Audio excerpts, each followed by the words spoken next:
आज के इस वीडियो में मैं आपको एडीएम से रिलेटेड मोस्ट इम्पोर्टेंट क्वेश्चन को कवर कराने जा रहा हूं।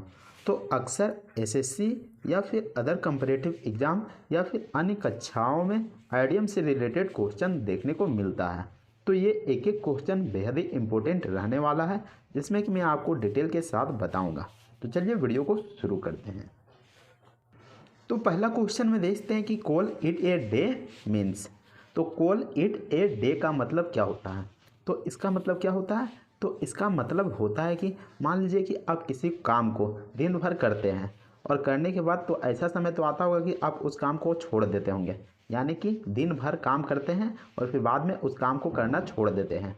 तो उसी को यहाँ पर to stop working for the day कहा गया है, यानी कि दिन भर आप काम किए और फिर छोड़ दिए और आप आराम करने लगे। तो ऑप्शन सी बिल्कुल सही जवाब हो जाएगा।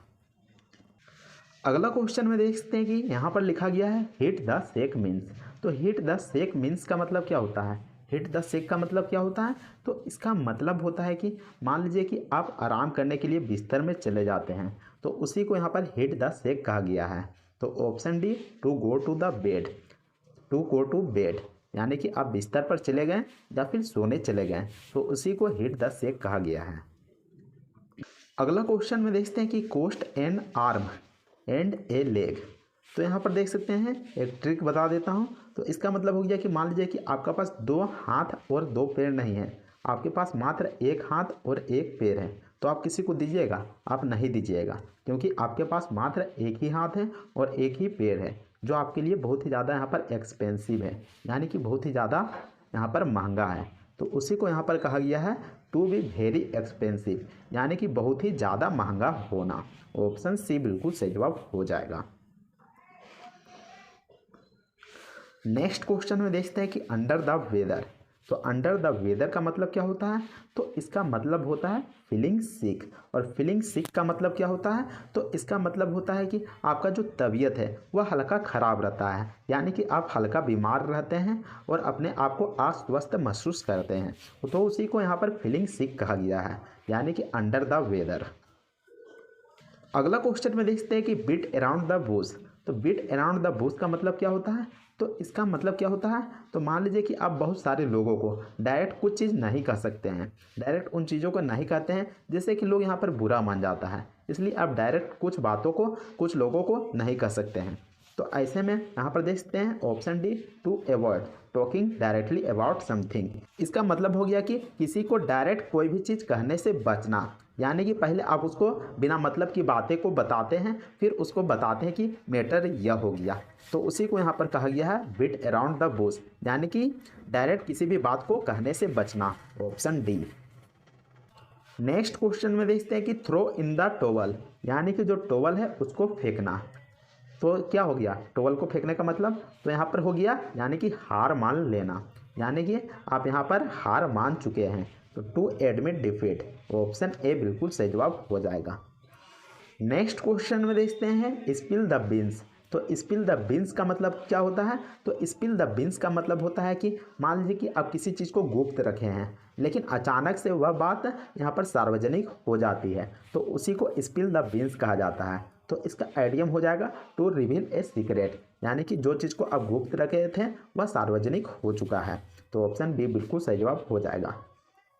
अगला क्वेश्चन में देख सकते हैं कि बाइट द बुलेट। तो बाइट द बुलेट का मतलब क्या होता है? यहाँ पर बाइट का मतलब काटना होता है, लेकिन बाइट द बुलेट का मतलब क्या होता है?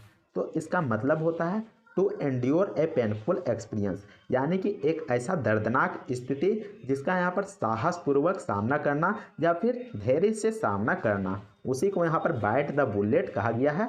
To endure a painful experience कहा गया है। नेक्स्ट क्वेश्चन में देखते हैं कि यहाँ पर let the cat out of the bag means. तो यहाँ पर जो कैट है वह बैग से बाहर निकल गया, तो इसका मतलब क्या हो गया? कैट को यहाँ पर छुपा के रखा गया था बैग में और वह बाहर निकल गया। तो यहाँ पर देख सकते हैं टू रिवील ए सीक्रेट, यानी कि गुप्त बात को यहाँ पर उजागर कर देना, यानी कि गुप्त बात को सार्वजनिक कर देना, उसी को let the cat out of the bag कहा गया है। अगला क्वेश्चन में देख सकते हैं hit the nail on the head. यानी कि आप कील के जो सिर होता है वहाँ पर ठोकते होंगे तो कील जो है अंदर की ओर जाता होगा, यानी कि कील को कहाँ पर ठोकना पड़ता है, कील के सिर पर ठोकना पड़ता है।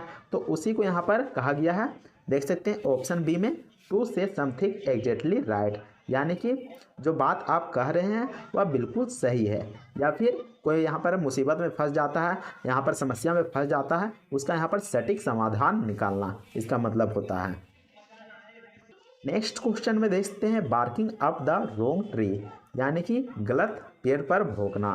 तो इसका मतलब क्या हो गया, तो इसका मतलब हो गया to blame the wrong person, यानी कि जो पर्सन जो व्यक्ति है यहाँ पर सही है लेकिन उस पर ज़बरदस्ती यहाँ पर ब्लेम लगाया जा रहा है, उस पर आरोप लगाया जा रहा है। सही व्यक्ति है लेकिन उस पर ज़बरदस्ती यहाँ पर ब्लेम लगाया जा रहा है, उसी को यहाँ पर barking up the wrong tree कहा गया है, जिसको to blame the wrong person कहा गया है। नेक्स्ट क्वेश्चन में देखते हैं क्राई ओवर स्पिल्ड मिल्क। तो इसका मतलब क्या हो गया, तो इसका मतलब हो गया to regret something that can not be undone, यानी कि जो बीत गया है उस पर पछताना।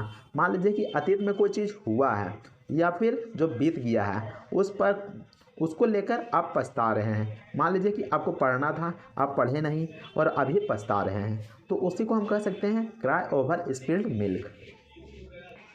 अगला क्वेश्चन में देखते हैं कि पुल समवंस लेग, यानी कि किसी के पैर को खींचना। और हम किसी का पैर को कब खींचते हैं, तो जब हम उसका आलोचना करते हैं, यानी कि उसका हम मजाक उड़ाते हैं। तो देख सकते हैं टू टीच और जोक विथ समवन, टीच का मतलब क्या हो गया, तो यहाँ पर चिढ़ाना हो गया। किसी को जब हम चिढ़ाते हैं तब यहाँ पर कहा सकते हैं कि पुल समवन लेग्स, यानी कि किसी के पैर हम खींच रहे हैं, टांग खींच रहे हैं। नेक्स्ट क्वेश्चन में देखते हैं कि jump on the band wagon. तो इसका मतलब क्या हो गया, तो बैंड वैगन का मतलब होता है गाड़ी में सवार होना, और कूद कर आप गाड़ी में सवार हो रहे हैं। तो इसका मतलब क्या हो गया, तो इसका मतलब हो गया टू सपोर्ट ए ट्रेंड और एक्टिविटी, यानी कि कोई चीज़ यहाँ पर ट्रेंड में चल रहा है, यानी कि लोकप्रिय चल रहा है और उस गतिविधि में आप शामिल हो गए, उसका समर्थन कर रहे हैं। आपने ज़रूर देखा होगा कि रील या फिर कोई वीडियो जब वायरल होता है तो सब उसको फॉलो करने लगता है, तो उसी को हम कह सकते हैं jump on the band wagon. अगले क्वेश्चन में देखते हैं कि हिट द बुक्स। तो हिट द बुक्स का मतलब क्या हो गया, तो इसका मतलब हो गया कि आपका एग्ज़ाम यहाँ पर नज़दीक है और आप स्टार्ट कर दिए अपने पढ़ाई को, यानी कि टू स्टार्ट स्टडिंग सीरियसली। तो आप यहाँ पर गंभीरता से पढ़ाई को स्टार्ट कर दिए, उसी को यहाँ पर कहा गया है hit the books. Next question में देखते हैं ब्रेक ए लेग, यानी कि ब्रेक ए लेग का मतलब क्या हो गया, तो ब्रेक ए लेग का मतलब हो गया कि मान लीजिए कि आपका एग्ज़ाम आने वाला है या फिर आप किसी चीज़ में भाग लेते हैं, किसी प्रोग्राम में भाग लेते हैं, तो आपका दोस्त कहता होगा ब्रेक ए लेग, यानी कि बेस्ट ऑफ लक, यानी कि आपको कहता होगा कि शुभकामनाएँ। तो उसी को यहाँ पर कहा गया है to wish someone good luck, यानी कि किसी को यहाँ पर शुभकामनाएँ देना। तो ब्रेक ए लेग का मतलब होता है। तो उम्मीद करते हैं कि आपको ये वीडियो पसंद आया होगा। अगर वीडियो पसंद आता है तो वीडियो को लाइक कीजिएगा और चैनल को भी सब्सक्राइब जरूर कर लीजिएगा। तो मिलते हैं नेक्स्ट वीडियो में, तब तक के लिए जय हिंद, वंदे मातरम।